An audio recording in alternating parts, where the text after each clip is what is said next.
Fear does not exist in this dojo trophy, which requires you to finish any story level without being hit. Yep, just like Streets of Rage 4, it's another one of those bullshit do it perfect trophies. So I picked the Morrison Street level next to LaRusso Auto, as it's the shortest and easiest level in my opinion, with just 5 areas to fight through. The first area is the street section, which contains just 3 enemies for you to take out. You then move on to the park entrance area, and it's here where you'll fight another 5 enemies. Once you do that, you go to the main section of the park, where another 5 enemies will await you. After getting through there, we come to the end of the park area, which I'm calling the bench area, and there's another 4 enemies to fight there before you move to the boss section, which has 3 respawning enemies to also contend with. And once you do all of that, you then gotta hope and pray that on the results screen it gives you some points for that no hits taken, so that you can unlock the trophy for having not got hit throughout the whole. Boy, that escalated quickly. I mean, that really got out of hand fast. So, one of the first things that will piss you off, or will eventually piss you off, is the starting point, as you can't actually swap your character straight away, so you have to wait about 10 seconds for the meter to fill up before you can swap the characters out, because we don't want to use Daniel for this challenge, because Robbie is far better. Another thing that will annoy you is the tutorials that pop up, and sure, at the beginning, these things aren't really noticeable, but once you fail this mission a few times and you have to wait on that really fucking long loading screen, quite frankly, the more and more you do it, the more and more it'll piss you off, because you'll wait on that loading screen for fucking ages just to quite get back to where you were and try again. And then once it finally loads, you then gotta wait around again at the start before you start fighting the enemies, because you need to wait to be able to swap to Robbie. And then when you do swap to Robbie and you walk forward to try and begin it, you'll get the tutorials popping up and you've got to cancel all of those. It'll really start to grate the more you fail, as you just want to instantly get back to it and start again, but you've got to go through all that bullshit first. Are you fucking kidding me? So the street area is fairly easy, as it's quite simple to take down the 3 enemies here. Though, saying that, there were times where the game would just feel like it was bullshitting me, and these enemies would be more aggressive or just smarter than what they were in other runs, causing me to just get hit and have to restart straight away. I swear, when you spent more time loading into the level than you did actually attempting this, it can really start to bring your piss to a boil. I don't get it either, because I would do the same sort of moves on the enemies, and yet sometimes they would just act differently, or they wouldn't take as much damage, or something would just be different and I wouldn't really know why. I'm in a fucking mood, man. Jesus Christ, man. God, this is bullshit, man. It's something that seems to happen with all the enemies, as they will often behave differently every time you replay the level. The hippie chick is one of them that can be really annoying, so sometimes you can just run in here and knock her to the ground before she does anything, and once she's on the ground you can pretty much kill her before she attacks you again. Yet other times she will just be so fucking aggressive and just take you out. Even when you roll past her, she'll still somehow hit you when she's not even facing you. Other times you can run into the park and she'll immediately do a red glowing attack and just take you down. She can also do this area of effect attack where she sort of poisons the ground around her, and that can get really frustrating when you get to the second part of this fight, as another hippie chick comes in surrounded by 2 friends, and with all of those 3 enemies chasing you around the small area, it can be really hard to avoid taking a hit when she's poisoned half of the fucking floor. And plus, adding the fact that the guy with a baseball bat is really aggressive, it just becomes a fucking nightmare to try and deal with everything. You definitely need to use your specials, but you got to be careful to use the right one in the right situation, because if you use the wrong one, you can easily leave yourself vulnerable to an attack. Pick literally the worst one. Literally the fucking worst one that does nothing, and he just stands there and lands on it, and then she's just waiting. Oh my good fucking god, man. This is a fucking joke.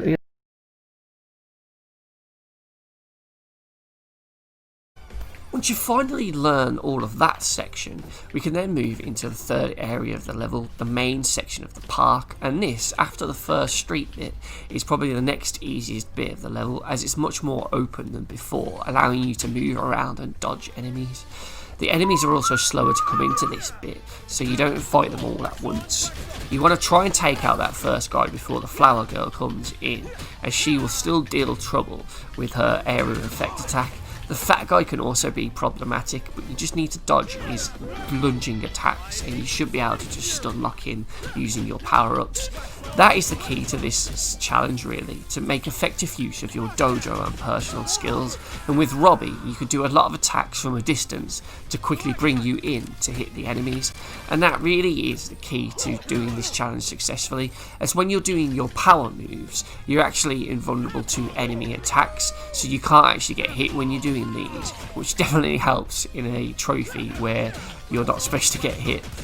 Unfortunately, you can't just spam all of these attacks as they are all on timers, so once you use one you have to wait for it to cool down before you can use it again, so you do need to get into a rhythm of using them in a sort of combo sequence. So chain them together and make use of all of the attacks so that by the time you've used all of them in a row, your first few should have recharged, allowing you to fight again with these better moves that keep you safe. We're doing well. I got here, this is the best I've ever done. After that we move into the bench area, and again we're in a smaller space, so this is one of the trickiest sections as we don't have much area to move around in, and when you have a flower girl poisoning half of the area and a bat guy chasing you down, it is very easy to get hit and you will probably fail here quite a lot, which is really frustrating considering how far through the level you've come. Another bullshit problem is that when you use some of your specials you can actually find yourself vulnerable as you come out of it, as you'll end up just grabbing an enemy if you're all clumped together, and that can just really throw you off as you can't move at that point and you don't really know what's happening, and by the time you realise what's happened you'll probably have ended up getting hit. He grabbed her like a cunt. I didn't want to grab. He's like there, and I'm doing the special and you can hear him say it, but he just stands there and hit me everybody. Take a look at this bullshit from the back guy. I'll get you, bitch. Get on the ground. Didn't that to you? That's right, they can smash through the fucking boxes to hit you. My god, when that happened I had to walk away from the game for a good half hour because I was so fucking angry. And that's one of the frustrating bits about this, just failing due to bullshit like that can just really piss you off. Or the fucking poison floor bit, walking into that all the time was really annoying, and this section in particular really did take me out a lot of the time. This is where I failed the most because it was just fucking awkward. It's an awkward starting fight, and once you get into the final area with the boss, it's not too bad because the boss is just another larger version of the hippie woman, so all of her attacks are the same, and if you can knock her down you can do a lot of damage before she gets to retaliate. It's only when she spawns in a couple of supporting enemies that it becomes a bit tricky, as you've then got to try and deal with them while keeping an eye on the two hippie women to make sure they haven't poisoned the floor, because when you walk into that on the final area, What the fuck? it's quite frankly just fucking heartbreaking, because you've done all that, you've got all that way to just die at something as cheap as that. It's just fucking bullshit. And this is the easiest level to do this on, because all the other levels are like 3 or 4 times as long, Are you fucking kidding me? with enemies with even more bullshit attacks than these ones. Oh my god, I walked into it. Another thing that began to piss me off the more I restarted was how you actually pressed options in the menu. Instead of just tapping X to select it, you have to hold the button down for about 3 seconds before it charges up and selects it, and that is just fucking bullshit. There's no need for that. But after all those failed attempts, all those restarts, all those bullshit moments that you've had, eventually you would have played the level enough to just memorise everything and be able to deal with almost every situation, allowing you to easily plough through all of the enemies in the level without getting hit. And the closer and closer you get to that boss, the more and more nervous you become, but you still try and remain focused, and you remember, strike first, strike hard, and no mercy until you get to that boss, and then you have a really good boss fight because she hasn't bullshitted you in any way, and you manage to take her health right down until the very end where you kill her, and then it still says you've got hit somehow even though your health bar didn't go down at all. What the fuck? I didn't take a hit. I didn't take a hit. Why is that telling you I took a hit? Fuck. I didn't take a hit. I didn't take a hit. I didn't take a fucking hit, mate. I didn't take a fucking hit. You bullshit. And while I don't think the trophy is glitched, I do think it's quite misleading because I completed this level without losing any health multiple times, yet every time on this results screen, the no hits taken bonus was always at 0, so I never actually unlocked the trophy. And I just didn't know what was wrong because all the fights I had, I was using those special moves where you're invulnerable to attacks, so I wasn't losing any health. And that really is the key to doing this challenge successfully, as when you're doing your power moves, you're actually invulnerable to enemy attacks, so you can't actually get hit when you're doing these. Yep, that's right. Even though you're doing an attack that makes you invulnerable to damage, it still counts as a fucking hit. So even though your health bar is still green, if an enemy attacks you while you're doing a personal or dojo skill move, and you hear the clunk sound effect of a hit being done, you will actually have avoided the trophy at that point. So you may as well just fucking restart because, son, you just been wasted.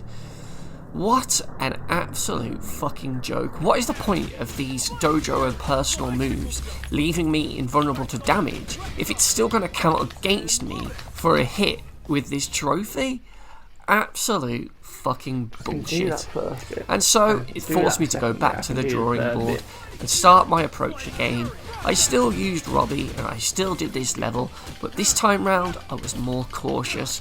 I would always start my attacks from a distance and use the personal and skill moves to go in and attack them, and if I ever did get close to an enemy and I ever saw them glowing red, you can be sure as hell I would roll away as quick as possible to try and just get away to safety. This method was a lot slower than the original method, as I was constantly having to wait for the moves to recharge before I would go and attack them again, and I was always listening out for any clunk sound effects of me being hit. It's just an absolute joke. I don't know why they had to put the trophy as this strict. It should have just been don't lose any health. And yes, there are certain moves where if you get a combo up you'll start to get health back, but I recorded most of my attempts and watched the health bar closely and I never once saw it go down. So I do think it is, if you're doing a personal move and you happen to get hit, even though you don't lose health, that still seems to count. And that's the problem with a lot of trophies in this one, a lot of the challenges, they're just so vague and finicky, and this one just really sucked out a lot of the enjoyment. And even with this new cautious approach, it still took me a couple more attempts before it actually unlocked. And when I did finally see that score go up, and I got the trophy, I was so fucking happy, because that meant I also got the platinum, and I was the first person in the world to get this platinum, which I'm pretty chuffed about. Oh my god. Oh my god, it did it. It finally did it. Oh shit. Oh yes. Fuck yes. Oh my god, you do not know how happy I am to finally get that bullshit trophy. That is an extremely bullshit trophy. Spoiler alert, but that is an extremely bullshit trophy and I finally fucking got it. Fuck me, I thought I got hit at the end then. Wow, that is tough. Whew. Shit.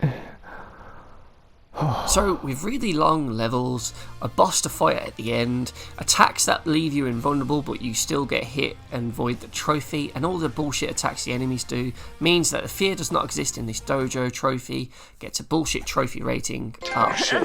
Bullshit. Bullshit. Bullshit! You said so! It's all bullshit! Oh shit! Shit! Shit. Shit! Shit. Shit. Shit!